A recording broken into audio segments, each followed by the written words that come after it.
Good morning. We're live. It's Bank Holiday Monday and the weather is absolutely muck. Gilly, how's it going, man?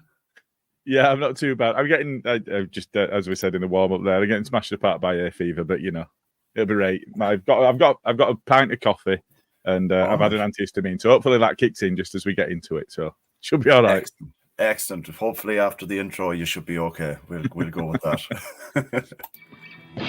Hi, this is Don Matteo, and you are listening to the Ought to Know Better podcast. Let's do this.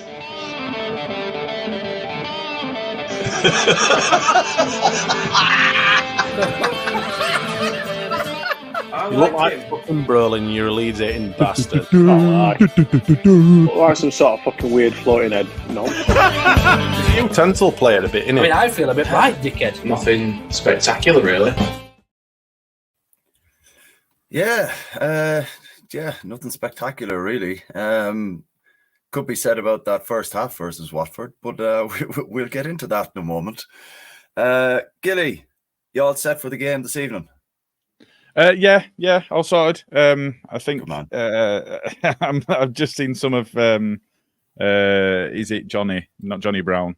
I can't remember who it is. The lad that does all the brilliant stats and works for Opta and all of that. And I've just seen the breakdown of the last 7 or 8 times that we've played on Easter Monday and the fact that we haven't won a single one of them. So yes, I'm ready for the game. How I feel about it might change over the course of this podcast. Yeah. Well, I think that was Joe Donoghue from the Evening Post. No. I think he might have reshared it, but no, it was the guy that does the Opta piece. I'll have a bit of a look at it. We'll be touching on that later on in the pod, anyway. So we shall. It should be all right. Just what we do first, Gilly, is just touch on what sounds like a very productive evening for everyone in the Predictions League from Watford. Can you fill us in on how everyone did, please? We'll do a bit of this. Ought to know better predictions. Nice. Everybody went Leeds to win. Nobody got a point. Back to you. And that rolls us in nicely into the Watford game. Thanks, Gilly. It's a great update and happy days. No one's lost ground, no one's gained ground. Everything was fine. Yeah, I mean, just a bit of a rundown of the table. Fans are languishing at the back, which is actually unusual for them. Fans typically have been competitive across the course of the 4 seasons that we've been running this, but fans on 29. Karl is struggling somewhat, just dropping off the back of that leading pack on 36. Jay on 42, Smarty on 43, Luke on 46, Gilly on 49, and Bren in the lead on 50. Is Bren going to win it for the second time? So it's one of those. I have. It's almost been always the bridesmaid, never the bride. I've finished second 3 times. One of those was to the fans, so I took that as a win actually between us. Okay, right. You lot, because I've beaten all of you lot. But yeah, so and now having lested the position I were in, having been in a position where I was monster in the league, Bren's Ipswich has just overtaken me. So we'll see how we get on with that. It's as tight as the real race for the title, really, isn't it? So it is. It's really hotting up. It is hotting up. It's good though. I like it. It gives us all a bit of chance to slag each other off here and there. And you pick that score because I picked that score type scenarios. So we'll go with that. Just moving on, Gilly. Thanks for the update there, man. Really. Just moving on to the Watford game. I have my opinion on how the first half went. What did you think of it? I think if you look at the lineup that we had, because there's been a lot of pelters that have been given to Coops and Paddy and whatever, and they're easy targets, and they've been easy targets over the course of several seasons now. I think it was always going to be that they've got a bit of a new manager bounce going. And we've had some enforced changes. There's no way that Farke chooses to drop Gruev unless he has to. Connor Roberts being available if we don't have to play. If Gruev isn't available to us, Connor Roberts coming in to allow Gray to move forward would be great. But Connor Roberts wasn't available either. There were things that needed to happen, and changes that were reasonably enforced on Farker. I think it's fair to say that did impact us. I felt, and if you look at the way that they set out, they got at us, they got amongst us, and we really did, we struggled to deal with it at times. And I think that they did make a bright start. They were putting us under pressure. They had a fair amount of the ball. I didn't think that they managed to eke out too many clear-cut chances. I didn't think it was, we're going to concede a cricket score here. I didn't think it were going to be that. But and even their goal, if you think Melior's made a good save and he's hit it that well that I don't think it's fair to criticise Melior for it not going wide or over or whatever. He's made a decent save.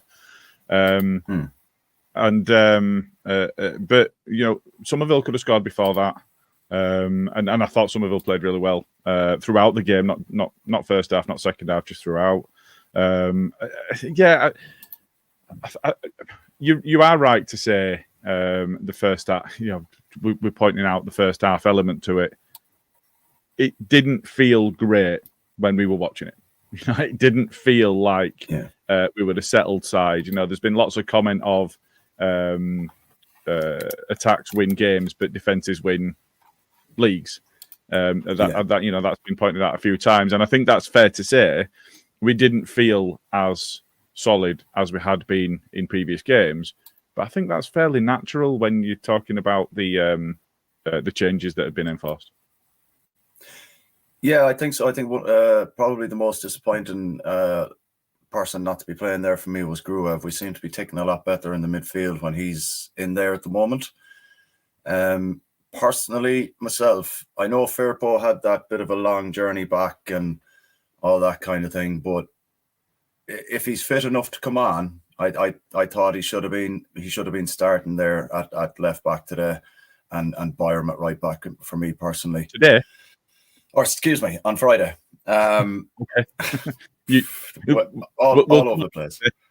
Yeah, we'll come on today later. I thought that was a prime opportunity to put Archie Gray back into midfield, and give Kamara that little bit of reassurance that if he's doing his defensive duties, which he does, and he does well, I thought it gave him a bit of breathing space, because you'd be in the knowledge that Archie would be taking that ball forward and he would be hammering forward with it. He'd be the momentum taking us from the midfield breakup that we were, let's be honest, we were still quite good at it, but not to the level at which we've been kind of used to recently. Yeah. And I just think that was a missed opportunity. Hopefully that's not something that happens again. We have a right back in Byram. We have a left back in Firpo. I think, honestly, you'd probably drop Ampadu back into centre back and try and get that partnership going again. We hadn't conceded from open play since Christmas, or since New Year's rather. And then we go and concede two. Now we'll get onto that in a little while.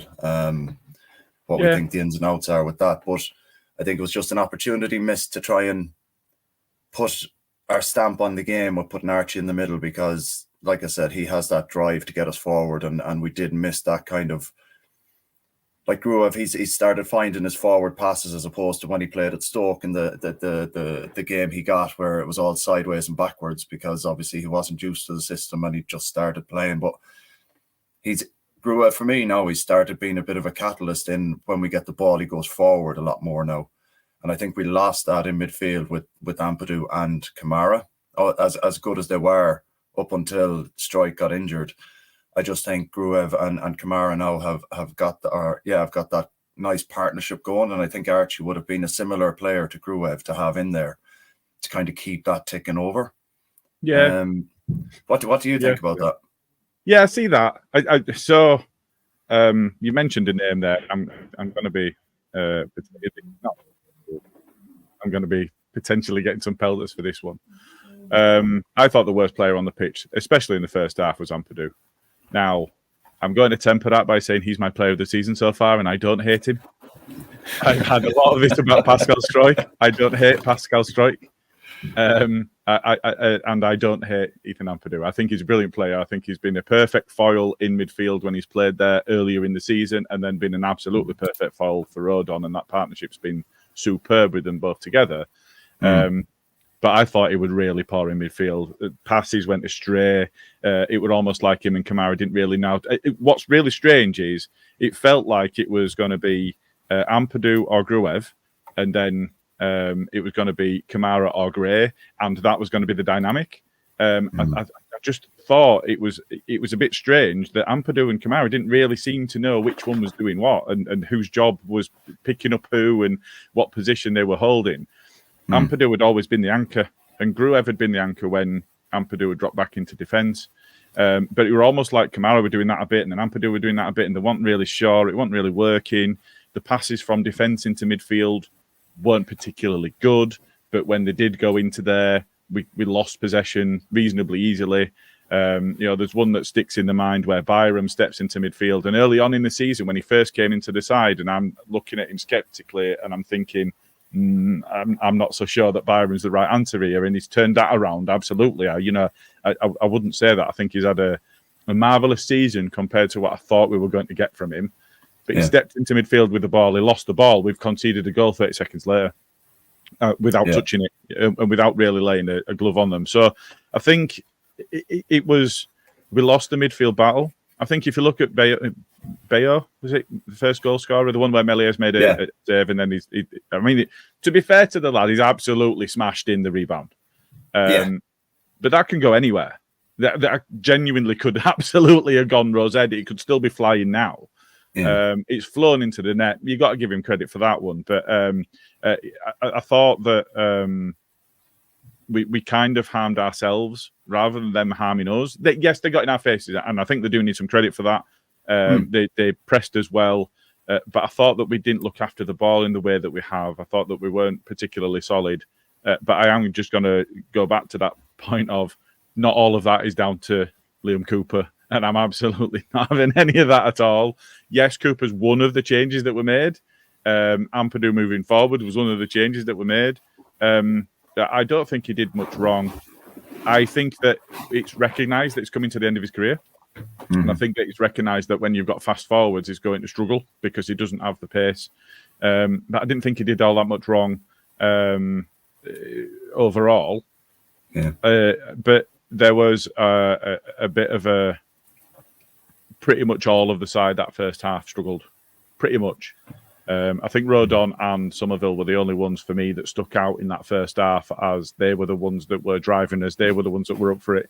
I don't know how much Ampadu had, there were a lot of talk about Dan James coming back, and I know that he was specifically the one that that missed the last penalty in the penalty shootout, and a lot of people were worried about that. And then there was but you don't know how much that's affected Ampadu. It's clear that it didn't affect Rodon because he played really well. But it could have impacted on Ampadu and his mentality as well, because that's a big element for their careers, isn't it? The fact that they've missed out on going to a major tournament is a big loss to a player and their career. So you don't know if that's affected them either, and that's potentially why he didn't play particularly well. But for me, Ampadu were level worse than Cooper. And I know that Jay's going to be in the comments because he's always been a Cooper-hating bastard alongside being a Leeds-hating bastard. But that doesn't really make sense when it doesn't stack up. However, there's no getting away from the fact that Ampadu and Rodon are our first-choice centre-back partnership. They just are. They work so well together. Yeah, I think so as well. One of the things from watching the game I made a note of was I thought our midfield cohesion was completely lost in the first 15, 20 minutes. You've done it already? Yes, I've started already. Yeah, there you go. What a funny. Oh, my God. Just go back to bed, Jay. Just go back to bed, man. We'll get on to that point in a second. I just with the midfield, I thought I noticed that, like you were saying, Gilly, it's like Ampadu and Kamara didn't know who was doing the kind of hold and roll and who was doing the pushing on bit, because I saw Kamara get a little bit, well, a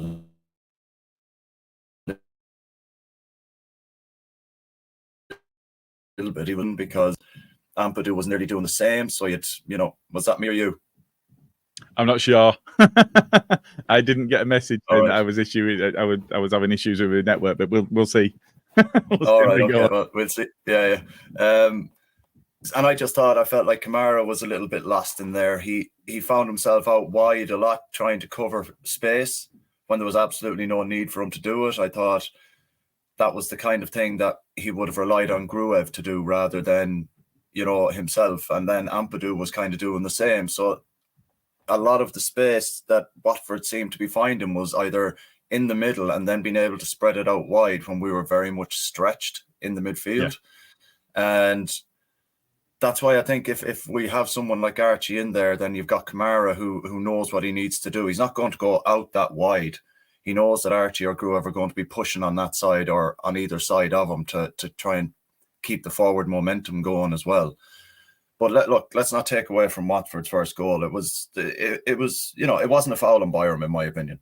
In midfield, I think that's a case of Byram needs to be a little bit harder and a little bit tougher. Absolutely. In there. I think he looked for the free kick a little bit too easy, because he was looking for it before he even hit the deck, and you're not going to get that. Like, that referee was letting all sorts go, and I thought if he doesn't do that, then we don't concede that goal. But then that culminated in Archie being too high up the pitch, struggling to get back, and then he was looking after two players as they were coming down wide. He was looking after the man with the ball, and then he had to look after the man who was eventually given the overlap, and it just meant we were absolutely stretched in all quarters there. And to say that Meslier made an absolutely blind and point blank save like that, like, there was nothing else he could have done about that. No. Absolutely nothing. Short of, like, the only other outcome from that would have been he made an absolute balls of it and it went through his hands, but he got good hands on it. And I can't blame Cooper either, really, because he does what all defenders do and got back on the line as soon as he saw that ball cut back. He got back on the post that he needed to get back on. When the second shot came in, then it was just an absolute thunder bastard from 5-6 yards out. There's like the Boyo, was it? Boyo, I think his name is. Bayo, excuse me. He absolutely leathered that, and he found the only bit of space that he could find to put that ball in the net. Like, the space that Meslier covered between making the first one and the second save, Cooper had closed down the near post. Meslier had just come across, and can't blame anyone for that. The actual finish, as I was saying, the actual finish, it was unstoppable. Yeah. Because he hit it so hard and it was so precise into that area that was the only bit of the goal to aim at. Yeah. But it's so precise and he's hit it like a rocket. Fine. Yeah, doff my cap to that one. He could do that 100 times and score it maybe 5 times. There you go. That's exactly it. Like, he literally, that one time he found that gap where that was the only place he could put it. And you can't take away from it. Look, I just want to touch on something you mentioned earlier, Gilly, that they were, you mentioned that they were quite, they pressed us a lot in the first half. They were very kind of on the front foot, which is usually our game. They didn't create an awful lot of chances that had me worried in any way at all. And that's why I was kind of confident that we'd probably get something from it. I thought it'd be a little bit more than a pint, but it was that kind of, right, you've done all this. Your end product isn't great, so it's not something we have to worry about. But they did have the likes of Dennis up front, who, let's be honest, he's quite the bully of a striker. He's the kind of striker that most teams in this division want or have. And you can't really do much about that. Like, he's a big lad. Cooper's the same size as him, but it's hard to win headers all the time. Tall, Dennis. Yeah, he's as tall as Cooper. Right. So to say that he lost the header, granted, he should have probably made it a little bit more difficult, but if he's making it more difficult, he probably puts an elbow in the back of Dennis, gives away a free kick, and then people chastise him for that then if we end up conceding from that. So you can't, I think for Cooper at the minute, he can't really win. he's either going to be in someone's good books or he's going to be in someone's bad books. There's never a happy medium sometimes with Cooper. And I do think it's worth pointing out that we absolutely spanked him 3-0 with him in the side earlier in the season. Exactly. And not only that, but we played with Cooper in the side and Struijk as right centre back, which for me are two players that aren't as good as Rodon and Ampadu together. Yeah. Which is demonstrable by the number of clean sheets that we had under with Rodon and Ampadu at the back. And that was with, we had, if you think of that lineup, we had Ampadu and Kamara in the middle, but we had Shaq at right back, and we had Cooper and Struijk in the middle. So, we've changed a lot since then. We were playing with Ruter up front and Pirot in the middle. And there's a lot of things that you look at and go, what a job Farker has done. Because if we were to line up tonight with Ruter up front, Pirot in behind him, no Bamford, and with Cooper and Struijk in defence, no Rodon, no Ampadu, people would absolutely lose their minds. 100% lose. No Archie Gray in the team. What are you talking about? People would lose their minds. So the fact that we absolutely spanked them 3-0 with Cooper in the side earlier in the season just puts paid to the rubbish that people spout about him not being good enough this season. He's perfectly good enough at this level. If we go up, we need better. We know that. We need better than Struijk. We need better than Cooper. We understand that. But at this point in time, we're not there. We've got to get there first. Yeah. So I think somebody mentioned that he's made a scapegoat of, and it's just lazy. I reject that notion completely. Especially when you look at the overall in that first half, the team just weren't particularly good. There were no one individual that stuck out as being poor. I mentioned Byram. I don't think Byram had a particularly bad game. As you said, when he stepped into midfield, it was a weak challenge. He got bullied off the ball. You don't get a free kick for that at this level. Absolutely not. And I don't think you should. And then the score from it. So, but I don't think Byram's a terrible player by saying that. So, there's a few things for us to go at. But just in that first half, and regardless of how good or bad we played in that first half, that Somerville goal. Woo! I mean, that goal, he had an effort about, I think it might have been, it was at 0-0. He had a similar effort from pretty much the same spot. Yeah, it was a good save that. It was on target. It was a good save. Very good save. Very good save. But to say that Watford didn't learn a goddamn thing in the space of 15 minutes, 20 minutes, or whatever the kid. I don't care what you do. You don't stop that. No, you don't. He's so good at that. Yeah, but as a defender yourself, Matt, you'd kind of look at it and go, "Well, he's already tried that. How have we not kind of covered that one now this time? Like, we know what he's going to do." But no keeper is saving that. Absolutely none. I haven't seen a goal from the edge of the box like that since Clicky got it against Middlesbrough from that short corner. And it was fantastic.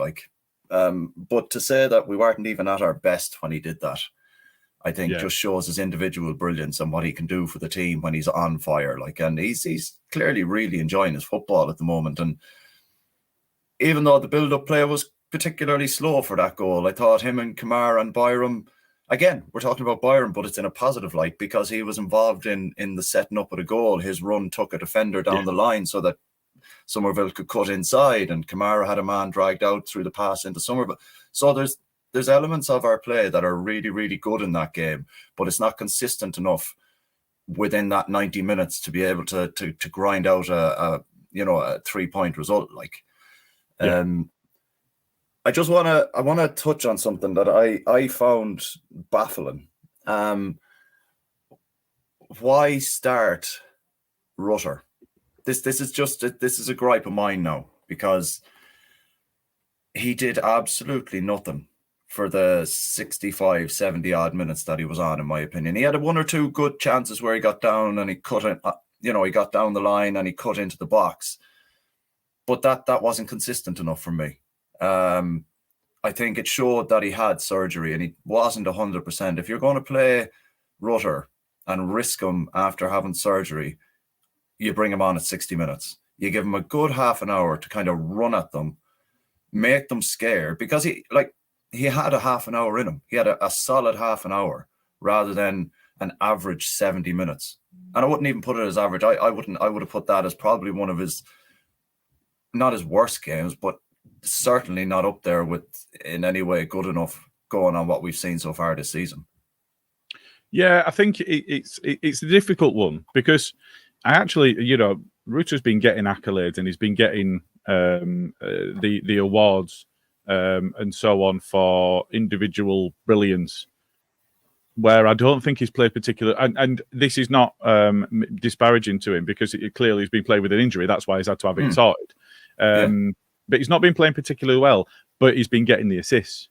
So, I think, he's been losing the ball. To be fair to him, he's been losing the ball further up the pitch. My frustration with him last season and into this season was him losing the ball on halfway line and we're all of a sudden under pressure. He's been losing the ball further up the pitch and he's been taking a chance further up the pitch, which you can do because then you've got 6 or 7 players around and behind you to be able to get you out of bother if you do lose the ball.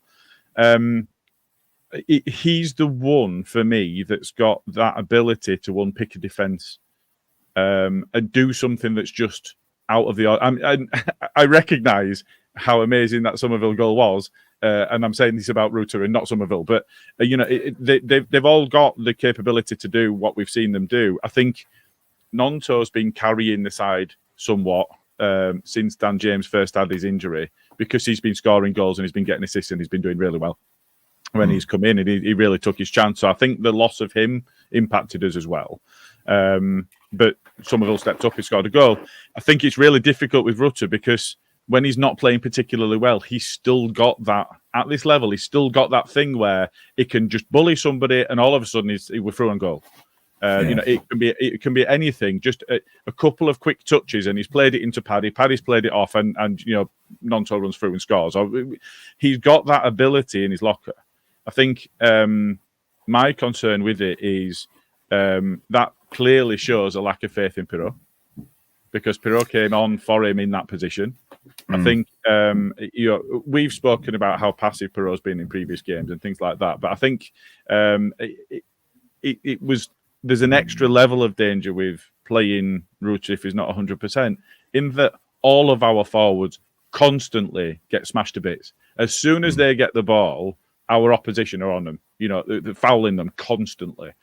And somebody that's not 100%, somebody that's just come back, the way that surgery works these days and the keyhole, and let's not get away from it, this will be the best care that they get in the world because there's so much money associated with getting promotion and whatever else. Yeah.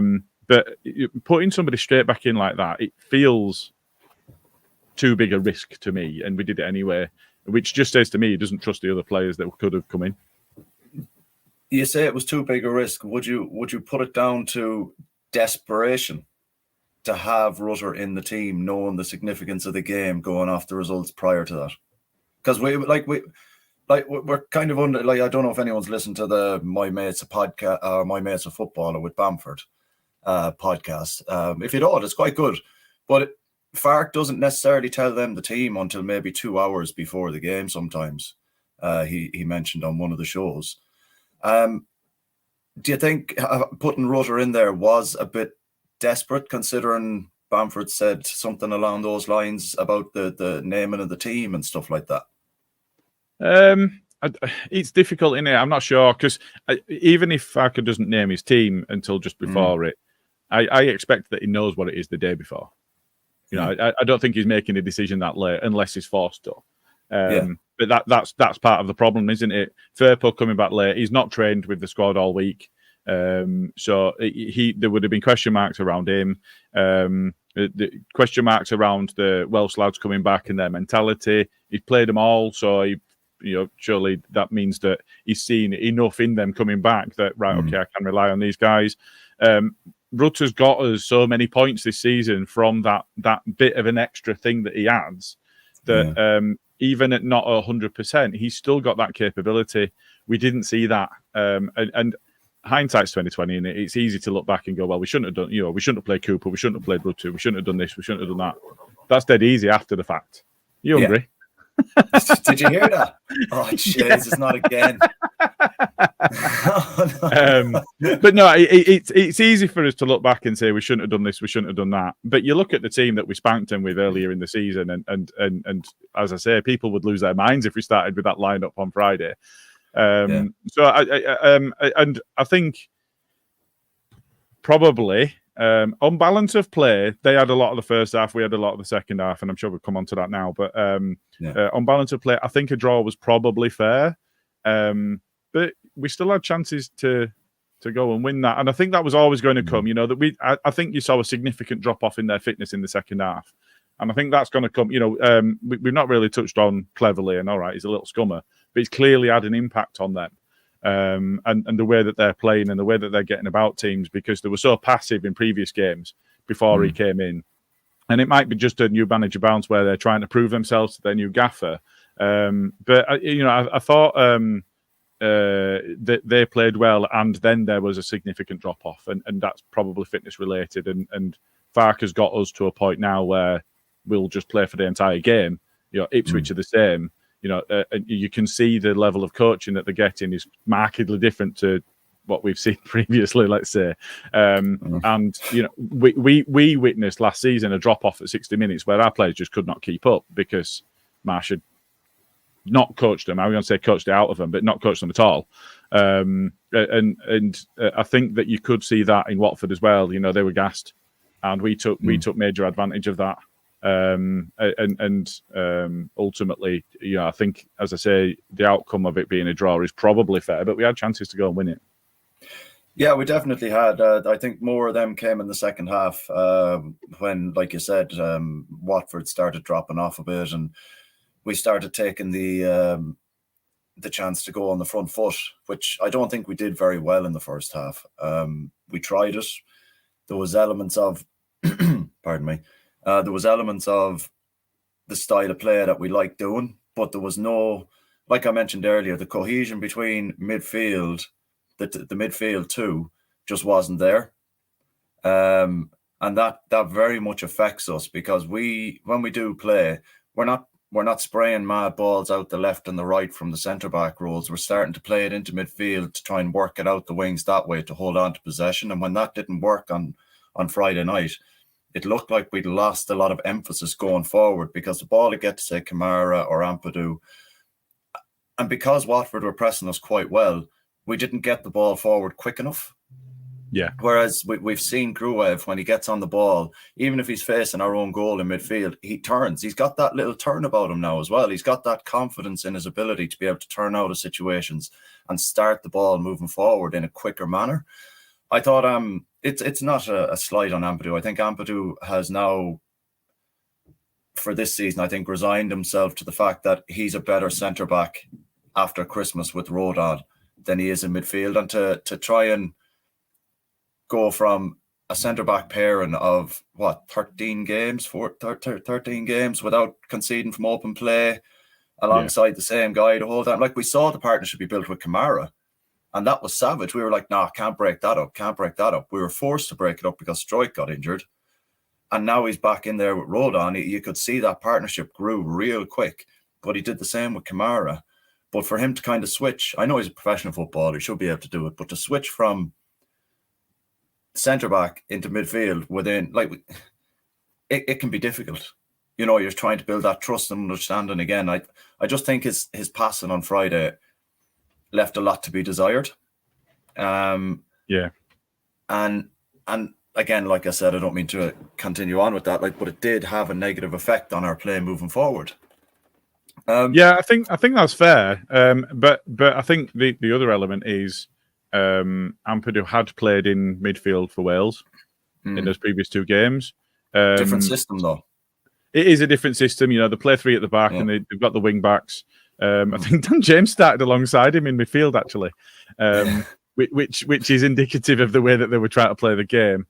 But yeah, you know, so but it is difficult, and whilst I did play in defensive centre mid at times through my time playing football, I was most often a centre back. I enjoyed playing centre back because the game happens in front of you. When you're in midfield, It happens all around you, and you need to be aware of it all the time. I think going from midfield to defence is much easier than going from defence to midfield. Yeah. Because of that. But Rodon and Ampadu are very good at playing the game that's happening in front of them. But yeah, I think it's easy to fall into the trap of what did we get so wrong. When ultimately what we've done is we've gone away from home in the Championship and we've got a point, and I think that's still, we still remain unbeaten, and I think that's something that is worth us focusing on as well. It's absolutely not the end of the world, and nobody saw us being second when we were 17 points behind the lead and 8 points behind second place and whatever it was at the turn of the year. So the fact that we are now in that position, and yes, Leicester can go above us if they win their game in hand and whatever else, blah, blah, blah. Yeah. We are still very much in the mix, and this is absolutely not a disaster. Ipswich and Leicester more so, have both lost games recently, and we haven't. So it's fine. Yeah, you see, I'd be more along that line of thinking as well, Gilly. If you'd said to me, like you mentioned there, you're 17 points behind at Christmas, and you play Watford away from home, and you'd be challenging to be top of the table by what? It would have been 2 clear points we'd have been top by? Or a point, a point or two. 2. We're 1 point behind Ipswich. Yeah, I'd have snapped your hand off for that with 17 points behind. So to say that we're kind of sitting here, and I wouldn't say we're berating the team. We're not, giving them grief. We're not doing anything like that. We're just pointing out stuff that happened in the game. And to say that we're disappointed with that result away from home, when we know Watford's it's a tough enough foul place to go. It's not, I wouldn't put it down as an easy place to play your football away from home. I'm happy with the point. Yeah. But to be disappointed with not getting 3 says a lot about how far we've come since even August last year. Yeah, absolutely. So I think it's a good strong point away from home, and I'm happy enough with it. But there's elements of it that could have probably gotten us the 3 points in the end. But there's one particular thing I want to come on to regarding that game. But I want to do 1 or 2 comments. We've been on 37 minutes here already. I didn't even realize. So we'll go through 1 or 2 comments here. Yeah, no worries. So Lee Fryer's in the comments. Hold on, I need to make this screen big. Can't have another below par performance tonight as Hull are a decent side. Do a win, Leeds. We'll do something anyway, Lee, that's for sure. We have Nige D here as well. We were so much better when Rodon and Ampadu were back together. Shouldn't have been left until the 60th minute. Look, we all agree on that, Nige. That's kind of a given now at this stage in the day, but we take whatever we can get now away from home. I think to say we've conceded 2 goals for the first time in this calendar year is quite remarkable regardless. We've got Gail Dale. Gruev has done so well since he came in. 100% agree with that.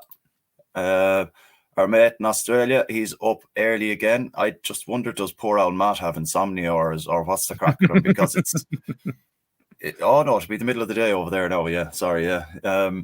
Bamford got 0 service from the players around him. What do people want him to do? Again, stems from our lack of creativity and understanding and cohesion in midfield. That for me.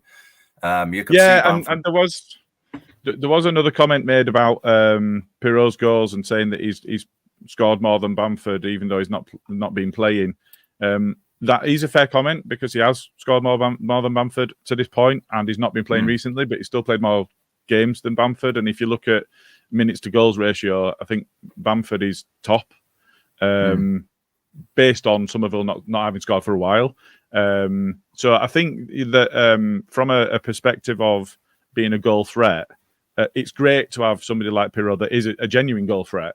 For me, the problem is that he's just too passive in games. If a chance falls to him, you're confident that he's going to do something with it. But it is, for me, it is you're looking at a 10 to impress upon the game their capabilities. You look at the likes of Pablo, even Rutter. You look at the 10s that we've had. And the ones that have had success and where we've been successful are the ones that have been able to force themselves into the game and force influence in attack. He doesn't do that for me. Other people need to do that, and he's one that's going to get goals at this level. But I do worry that he's just a bit too passive. Yeah, he's not aggressive on the ball enough to be in that number 10 role for me. He needs to be getting the ball at his feet and driving at the centre backs when he gets a chance, in that direction. Because like you said there, you made a very good point. That's what a number 10 should do. They should be looking to play forward and be more aggressive with the ball, as well as trying to win it back. So yeah, I 100% agree there, Gilly. Our mate Paul Brennan, how are you getting on? Still feeling positive. It's going to be an emotional night at Ellen Road tonight, with it being Chris and Kev's 24th anniversary of their shocking murders. R.I.P. Chris and Kev. Absolutely, Paul. And hopefully there'll be a big turning of the backs tonight from everyone at Ellen Road. Yeah, I think there will be. Yeah. Nige is in the comments as well.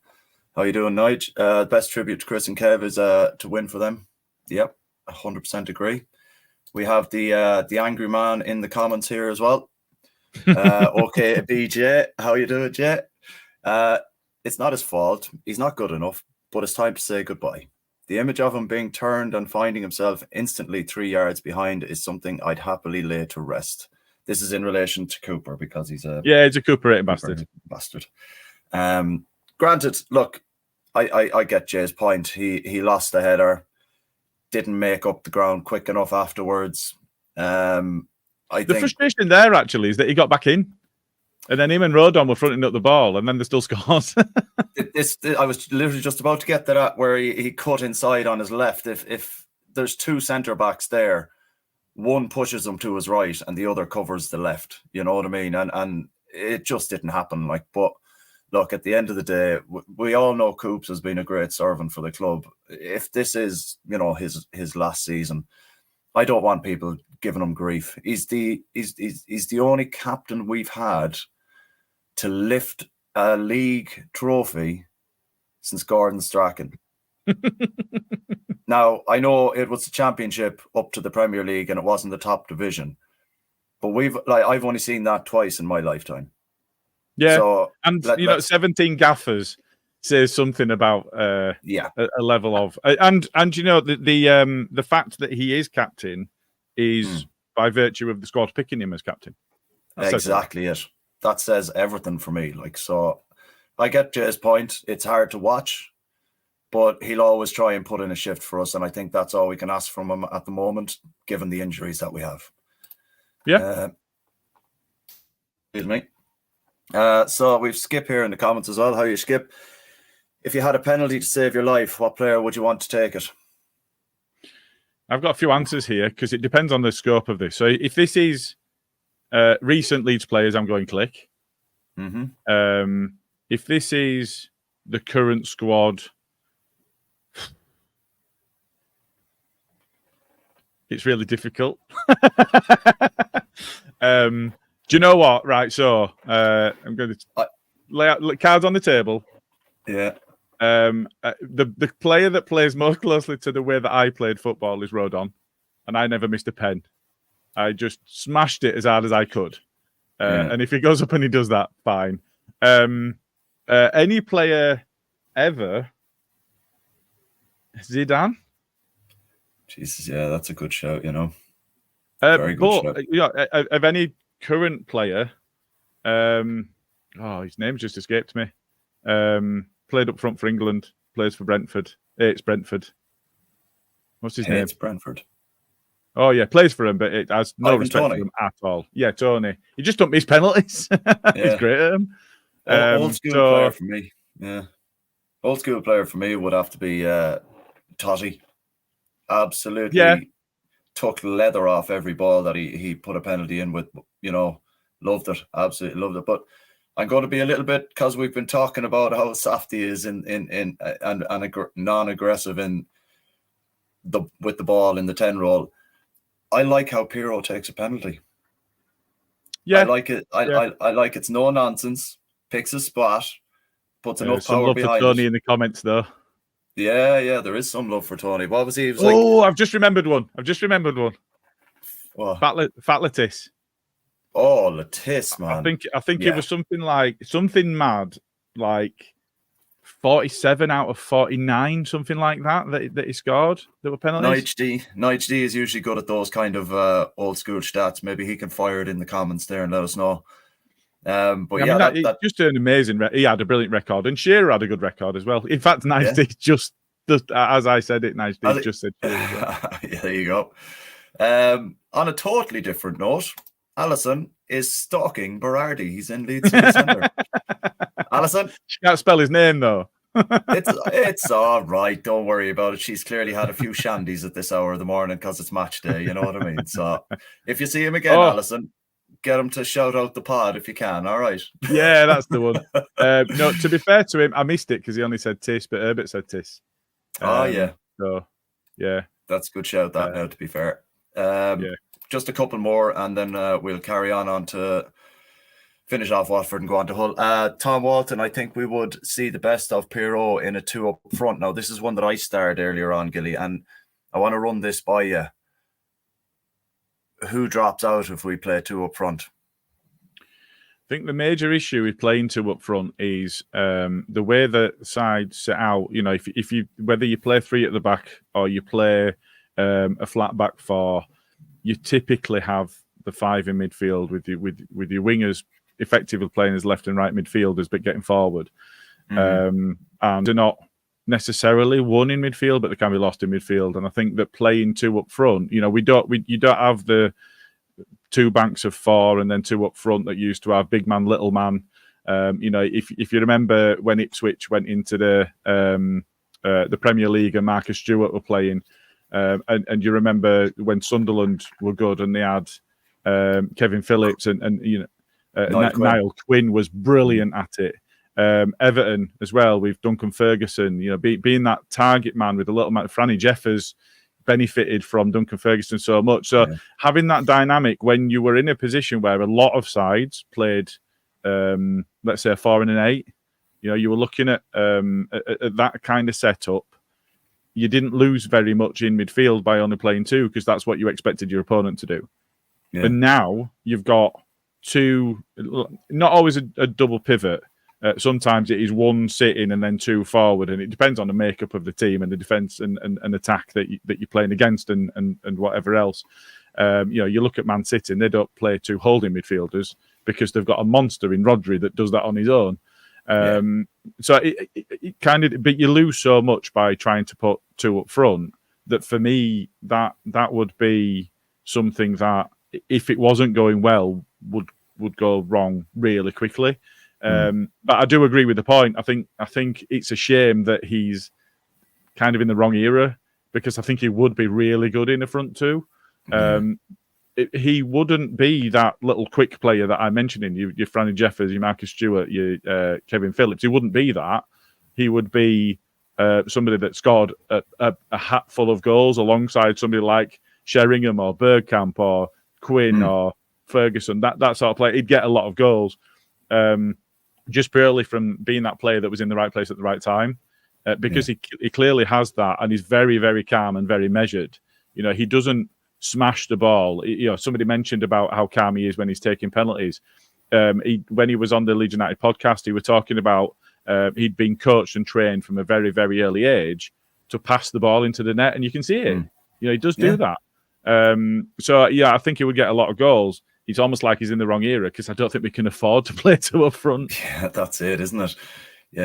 You see, with the way teams play nowadays, playing 2 up top, you're found out a lot quicker in defence when you're on the back foot, I think. But it just shows because you've got overlapping fullbacks, and sure, a team might only play 2 at the back and then have the inverted or overlapping fullbacks to kind of cover in, but they're actually wingers. So you're kind of, you know, you're going to get found out with that one. But it's a good question. Thanks for that, Tom. It is absolutely, And just one more at the moment, or sorry, 2 more. We've got Justin Thomas here. How are you, Justin? He was commenting to Paul. Paul Brennan. He said, "Morning, Paul. I think you're right with Pirot. Needs time with Fark. Still has more goals than Bamford, and he ain't playing. Been playing. I get that. But for the style of football that we're kind of looking to play, we just mentioned there, Piero isn't the target man that we expect him to be just yet. I think given time with Fark, I think that would 100% change. He just needs a season.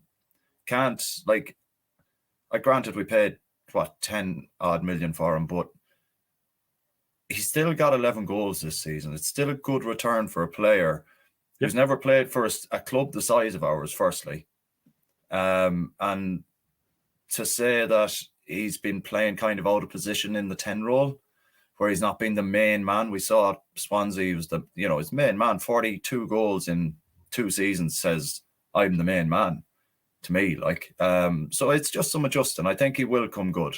I think what you were saying earlier on, Gilly, about him being born or playing in the wrong era, I think is a good point. But when you get to the Premier League, you definitely find a little bit more space in areas that you wouldn't in the Championship. And I think that kind of style of football might suit him a little better when we go up.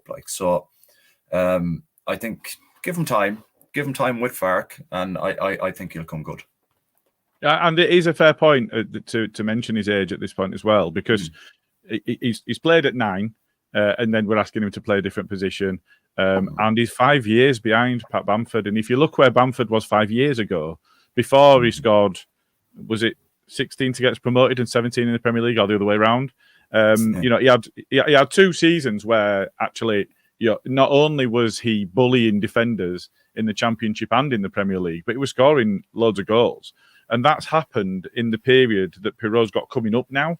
So I think a weight of expectation is absolutely what any of the players playing for Leeds should be aware of from our fan base, because there is a weight of expectation and some players have wilted under it. But at the same time, I think we need to temper our expectation of the players. He's 24, as you say, coming into a big club. Championship is something that he's familiar with, but he's used to being the main man, as you pointed out. So it is difficult, and he's been asked to play a different position, so it is difficult. But I think you reflect on the fact that he's getting coached now, and I could go back and double check which coaches he's played under. He might have been coached well prior, because he wasn't part of our side when we weren't being coached. Yeah. But it's I think there is a weight of expectation, and it's managing that while trying to improve himself, and he will get better over time. They all do. The peak that we're talking about for him is what, 28, 29? He's 5 years away from that. That's the thing. Let's not lose our shit just yet. Thanks for that, Justin. Good comment. And finally, with Jammy, it's 5:45 a.m. in Oklahoma. That's either commitment or lack of sleep. But thanks for joining us as always, Jammy. Absolutely. And just morning to Joe as well. Big up, lads. Morning, Joe. What's up, Joe? Well, just before we move off the comments and some of the stuff that's been made, I've just stuck it to the brand there. We've got best penalty to takers of all time. I had a quick look while you were just scouting through the comments there. So in 6th, as you mentioned, we've got Totti, 86 in 105. That's an 81.9% conversion rate. Then Zlatan was slightly better. And then Del Piero, 77 in 92. And then we'll skip over the scummer. Then we've got Alex Shearer, 63 and 67, 94%. But then, Matt Letizia, 47 in 48. So I wasn't quite right. I said 47 in 49, I think. But 47 in 48 in all comps, which is a 97.9% conversion rate of pens. I mean, that is insane. That's crazy stuff, man. That's absolutely crazy. To say how long he played at Saints for as well, and that's that's just that's mental. And the fact that his head's gone and he's been wearing a tinfoil hat for the last 10 years aside, he is somebody that he gets remembered for scoring absolutely remarkable goals. Yeah. But that shouldn't be overlooked, because that conversion rate from penalties is just extraordinary. Yeah, it's absolutely phenomenal. Fair play to him. So we'll touch quickly on the second half. We only scored 1 goal in the second half. Yeah, we've been a while at this, haven't we? Up here to discuss. Yeah. So as you can see there, the second half, We clearly dominated them, Gilly. There was no if, buts, or maybes about that second half at all. It's just a shame that we didn't convert some of the chances that we had in that second half, bar the lad Joseph coming off the bench. Yeah. That's just something that I wanted to touch on as well. There's been a clamouring online for Joseph to start again. I'm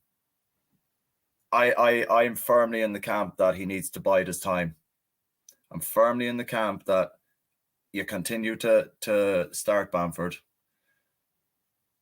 I think Joseph has seen what Bamford's doing from the sideline, and he's taken that on board, and he's seen how he presses, he's seen how he runs the lines, he's seen how he bothers the hell out of centre backs, occupies them so badly. And I think Joseph is more in line to start in the front row for me over Pirro at the moment. Now, I know that might be a bit controversial, but I think you can look at Joseph. He's got that calculated, nasty aggression about him. But it is though, when you look at him playing, he wants to get stuck in. Like that game against Chelsea, absolutely didn't give anyone an inch of room when he was playing up front that day. Things like that, I think that's the more similar striker to Bamford at the moment. Now, this isn't me saying he should start. I still think we start Bamford. He's got the experience for this kind of run-in. If Joseph can keep coming off the bench, banging in the goals whenever he can, absolutely fantastic. It gives him a better opportunity for next season. But at the moment, I think it's too much to put on someone as young as him to come in and say, right, you're starting now. We need goals out of you. Whereas you put him on the pitch, you get him around the team that are starting to come into the game a little bit more, starting to, progress up the pitch in a more positive manner. He starts to work a little bit harder for the forward line, dragging players out of position. That's great. But it's not a 90-minute thing for such a young player just yet. He's starting to score a lot of goals he got 2 against for Spain. He's come off the bench. He's got 2 again. Got 2 against Chelsea. Give him time. This is all I'm saying. Don't rush into it. I think he has the ability to I dislodge Bamford, but not yet. Not yet. Yeah, I think that's fair comment. I think one thing I would say is it depends on the other players. I think if you look at Rutter, for example, is if he's come off the back of the Watford game and just absolutely is not in a place to be starting, I think you probably are looking at Pirro starting because he's the more experienced and the more senior player behind Bamford. But I think there is an argument to say that you could start Bamford in the 10 because I think he's capable of doing it. And because Joseph is that player that will get in the faces of the defenders. He's not that passive sort of player that we saw in Pirro when he was played in the 9. He will occupy defenders and pull them around. I think Paddy's capable of doing that. However, I think anybody talking about dropping Bamford is touched in the head slightly. And I think he's been so critical to our play.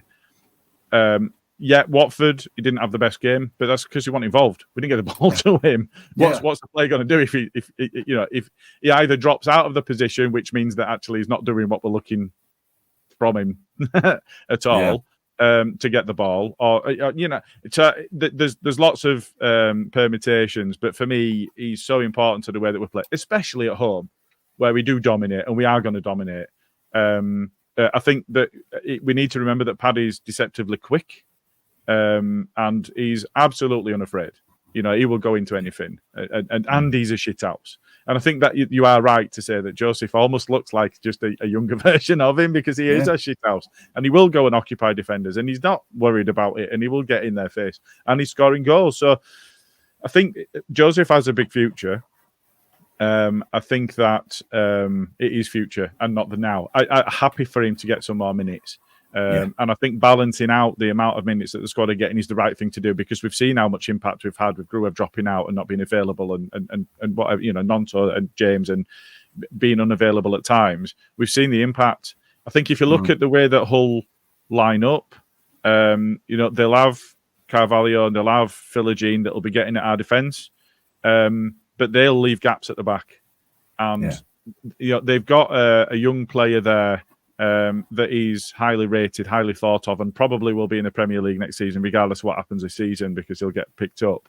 They're not big cloggers at the back. They are players that we can impress our physicality on. Somewhat different to some other sides in this league.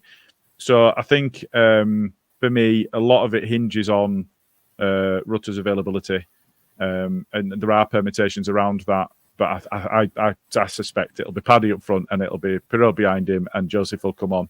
But if he comes on at 60 or 65, I'm happy with that. Absolutely. I think that's plenty of time for him to have an impact with the way he's playing and the confidence he's finding at the moment. I think 20 minutes for Joseph is probably, it's going to benefit his confidence, and it's going to benefit us in the long run, because let's be honest, we've discussed it there. He's going to be a menace, and he's just one of those players that he's one of those young players that you're starting to have confidence in to come off the bench and impact the game. Like we had with Joffrey.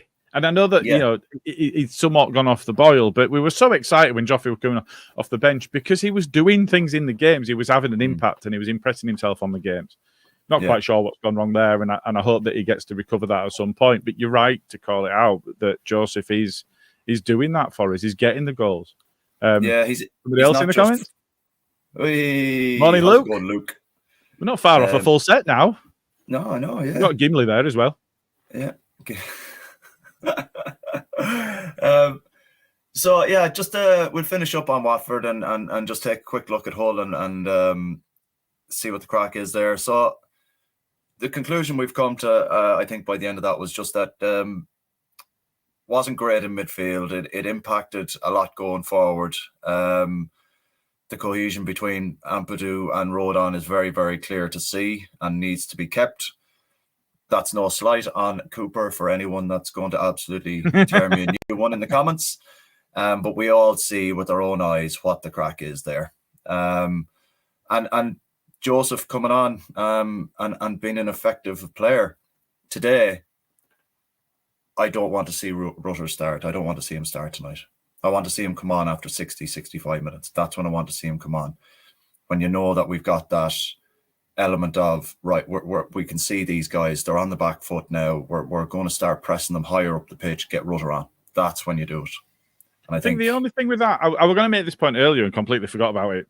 But I think the only issue with that is if you know that somebody's got suspect fitness, if you felt a twinge in it and then had to go off or whatever, I think there were a couple of people that said that he were wincing in the game and or as he came off. I think the issue that you've got is if you bring him on and 10, 15 minutes, so you've brought him on 60 minutes, let's say, 65 minutes, whatever you said. If on 80 minutes he can't continue playing, you've used 2 subs for the 1 player. Whereas if you start him and bring him off, then you've only used the 1. So I think there's a bit of game management aspects needed as well. And it's just around the confidence of his fitness levels more than anything else, I think. Yeah, that's literally my only concern, is just his fitness levels. If he can give us a good 20 minutes and kind of build it up again over the next couple of games or whatever, do it that way. But I think considering it was only 10 days ago, to put him straight back in against Watford it's just a bit much for me, if I'm being perfectly honest. But look, we'll be discussing that again, I'm sure, tomorrow night after this game. You mentioned Carvalho and a few of the lads there for Hull tonight. Liam has got them playing quite good football. They're not a lumped forward side at the minute. They're very kind of built from the back. Quite similar to us in a way, where they try and get Carvalho on the ball as often as they can down the middle to try and create those little bits of chaos that he can do. He's got a serious strike on him as well, which I think we need to be very, very wary of. The lad can strike a ball, and he can strike a ball from... Yeah. Wary. I'm from the west of Ireland. Wary's tired. Yeah. There you go. Wary, then. We'll be wary of it. So I think that's one of the elements that we need to look out for. But I think if we can get in behind the back, because they do kind of tend to press quite high from what I've seen of them in bits and bobs this season when they've played on Sky and whatnot, they do tend to press quite high. And I think perhaps putting Archie in the middle of the park with Kamara tonight might be the option there, because we've seen when teams try to press high, Archie's got that his first instinct is to get it into a player's feet as soon as possible. We saw it against Blackburn when he set up Somerville for his goal. It got played back to him. Blackburn were marching out. It got played into him. First time outside of the foot. He had no other intention other than getting it into someone's feet in space. And I think tonight that's something that we kind of need to look at if they're going to start playing quite high up the pitch. And potentially catching them out off guard. Like, it might not be the kind of game we want to play, but we have to learn to watch games where we don't win them with the style that we've become accustomed to. We need to watch games where players might not play to the kind of position or standard that we're used to, but the standard could be very, very high if we play a different kind of game. And I just think tonight we just need to be patient. We do have goals in us. We can see that there's goals coming off the bench now as well. Jadon Anthony was very unlucky against Watford on Friday night. Yeah, we didn't mention that, did we? I mean, it was a brilliant save by their keeper. Very good. But, Bayo scored a similar chance and Anthony didn't. And ultimately that was the difference. And that, like I said, we were. I think that would have been slightly unfair on Watford if we'd have taken all 3 points off the back of that. But on the face of it, we'd got ourselves into the game. We dominated the second half, and we had a really, really good chance that their keeper did remarkably well with. So but yeah, it is right to say we know we've got goals in us. We know that we are a solid side, especially at home. Fortress Island Road's been mentioned more than once this season. And if we are looking at a position where we finished the game with Ampadu and Rodon, I expect we'll start the game tonight with Ampadu and Rodon at the back, which means that we've got that solid footing, regardless of what's played in front of them. I think if you look at Hull's form, so they were the one that I wanted to avoid in the playoffs, purely because of the makeup of their side. But to be honest, it looks like they're dropping away from the playoffs. So they'll be desperate for the points tonight to keep themselves in the hunt. But as has just been pointed out, I think it was Liam B. Stoke beat them at home 2-0 on Friday. Yeah.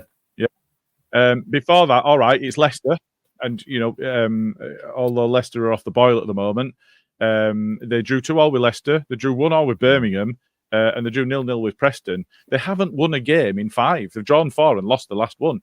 So they're not in the form that they were a handful of weeks ago. The reason I wanted to avoid them was that the wingers getting at us and the makeup of their attack. But especially at home, they are a side I expect us to dominate. Look after that home record this season. I expect us to win this game, and I think that's the case, regardless of the side that we put out, because I've got the confidence in Farke putting out the strongest side he can. Yeah, just touching on the results that you gave us there for Hull, Gilly, I think that kind of presses my point home earlier that they're going to be playing a high line because they're going to want to try and get that win because they haven't had any in a while. Yeah, they haven't had convincing results in a while, we'll say. So I think that's why they're. I don't expect they will though, because I think any side that does that against us, any side that does that against us gets picked off. Yeah, but, and I think Liam Russin is a little bit more canny than that. So I think that they'll try and get the ball forward quickly. I don't expect them to play a high line against us. I do think that they'll sit in because we'll destroy sides that play a high line against us. That also works in our favor. So, if they don't, that also works in our favor because they're going to be sitting back quite deep. If they're getting players into the game quite high up the pitch, it leaves a good space in midfield for the likes of Archie to get on the ball, James to get on the ball, stuff like that. So either way, their defense like playing with the ball. They're not a defense that wants to just hoof it. When I say get it forward quickly, they are very good in the turnover. And I know it's all a little bit of the Champman FIFA kind of generation, but that speed of transition that they've got is good, and they do have pacey players in their attack. But I regardless of whether they play deep, regardless of whether if they play a high line, we absolutely batter them. If they play deep, as I expect them to do, sometimes they struggle to break down a side, but their defence is perfectly capable of playing with the ball at the feet and are happy to do so. And that brings us back to the press that we've got to have. And I think, I think Perrault will start, and I think that will harm us because he's not a player that presses in the way that others do. But that for me is why your Bamford/Joseph, if Joseph comes on for him, why that's critical, because we've got to press. Yeah, we've got to press from the front. Like, we can't let them play out from the back, because that's where we'd probably lose a lot of field possession if we actually do let them play out from the back, because they'll try and get Carvalho on the ball as much as humanly possible. Yeah, and I don't think man marking Carvalho is the way to go about that either, because he's one of those players that can leave you for dead. Even if you're man marking him, he could be still gone. You could still lose him over your shoulder. There's elements of that kind of. You also lose something, don't you? You lose something from your own setup, and if you go and try and man mark a player. So the best man marker I've ever seen play the game was Lucas Radebe. He was brilliant at it, absolutely brilliant. But that was when you had a flat back four in midfield and 2 up front, and he could man mark one of those strikers because it didn't hurt you, because he was just tracking one of those strikers. And he was absolutely brilliant at it.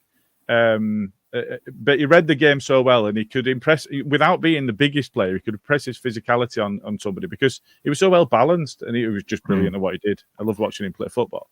But you lose so much now. It's like playing 2 in midfield to be able to play 2 up front. You lose so much in today's game by man marking a player, because you effectively go, right, okay, we're so worried about this player, we're going to sacrifice one of our players just to follow him round.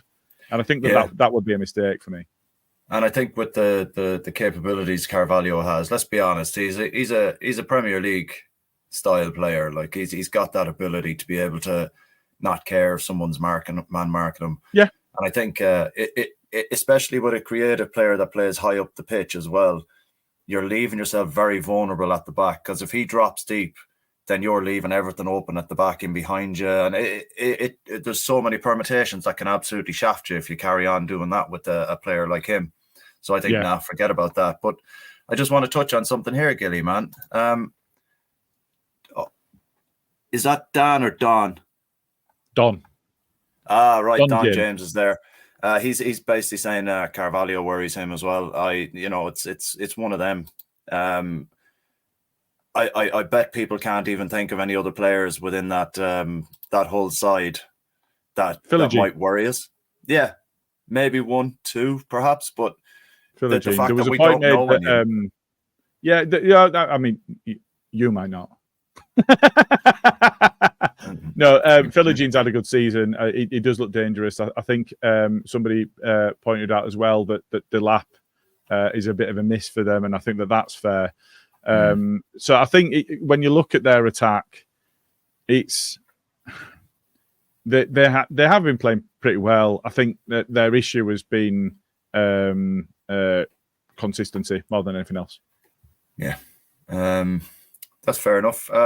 Gilly, we've just got 2 starred comments here. I'll just go and pop these up real quick. Our resident ref watcher, Joe Bedford. How you doing, Joe? Good morning. We do appreciate all your output on the refs that be coming up to Ref Leeds games on Twitter. Go check Joe out if you want a bit more insight into what the referees are like. It's a very good rundown of each ref. It is. Apparently we've got a card-happy ref tonight, so Joe's predicting we just need to be careful in our challenges and stuff like that. Completely agree. If it's a card-happy ref, we need to be a bit more sly about how we go about the game. I think we need to understand that we may not get the kind of refereeing leniency that we got on Friday night. I thought there was a lot that the ref let go on Friday night, which was good. I quite enjoyed it. Because it just meant that the game flowed a little freer, and there was, both teams could get into the game a little bit because there was no stop-start, So I was kind of happy with that. Having said that, I think having card-happy refs would be more in our favour than against us in most games this season. Oh, yeah. If we had him against Huddersfield on Wednesday. Yeah. However, having said that, Firpo would have played fewer games. No, that's also very true. All right. Thanks again, Joe, for the ref watch. We do appreciate it. We do. And we've got Liam here with the last comment of this pod. Joseph looks a stronger player this season and is pretty quick. Yeah, I tend to agree with that. He looks like he's hit the gym in a serious way compared to last season. He's not the gangly kind of young fella that he seemed last year, and he seems definitely like he's well up for a good battle with centre backs now, as opposed to previously. So I completely agree on that.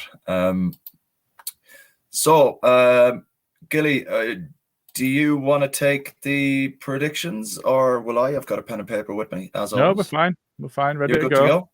Auto know better predictions. Just about to do it there as well. I was like, I better wait. Yeah. At the same time, I was like, right, okay. So first in the comments, we're already there. So Jamie with a 2-2. I mean, that'll be minus points if Leeds win, and we are at home, but you know. I'm okay with that because that means I won't finish bottom.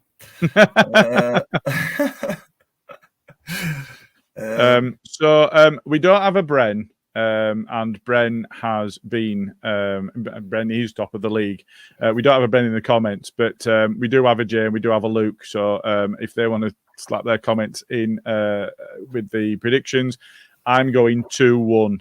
I feel like I should be going 3-1 because I went 3-1 a lot, and then I changed that to 2-1 for Leicester, and we won 3-1. But against my better judgment, I am going 2-1. So there is that. Carl? See, we know they can score as well. This is the other side of the coin, but we're also quite prolific at home when we get going. I've gone 3-1 quite a bit this season, and it's absolutely shafted me because we've either got a 3-2 or a 3-0, and it's we won 3-0 about 8 in a row, and now we're going 3-1. I'm like, oh come on! Yeah, I think that's when Jay we just did. Yeah, that's when Jay got his little bit of a run together, wasn't it? He had 5 in a row or something like that. I'll go 3-1. Balls to it. I'll go 3-1. just because I feel that they have got the ability to score, and I think we're fairly prolific at home, so I just go 3-1. Yeah, no, that's fair. I've not seen any comments from the other pod lads, so we'll pick them up separately. In terms of upcoming pods, I'm not certain as to whether there will be just the main pod with the BNC rolled into it tomorrow night, or if we'll do BNC and then the main pod Wednesday. But we'll sort that out between us. We'll certainly be back with you tomorrow night, though. So 100%. Just wanted to fire this in. We discussed it earlier about the bank holiday Monday with Joe Donoghue. Actually, it was Joe. You're right. It was. Yeah. So I'm still going through one. We're at different leagues now. Yeah, we were abject for a lot of that. like I said earlier in a previous pod as well. Like it's all in the fans, in our psyche, because we've been there for all of them. These players that are going out there now, they've not been there for any of that. That's in the past. That's not what we're about now. Keep the brain ticking over. You get back what you put out. Thanks very much. Anyone go at the game, enjoy it later. Gilly, I will be seeing you for a pint, I'm sure. Yes, mate. And we'll catch you all tomorrow. Enjoy. Cheers, all.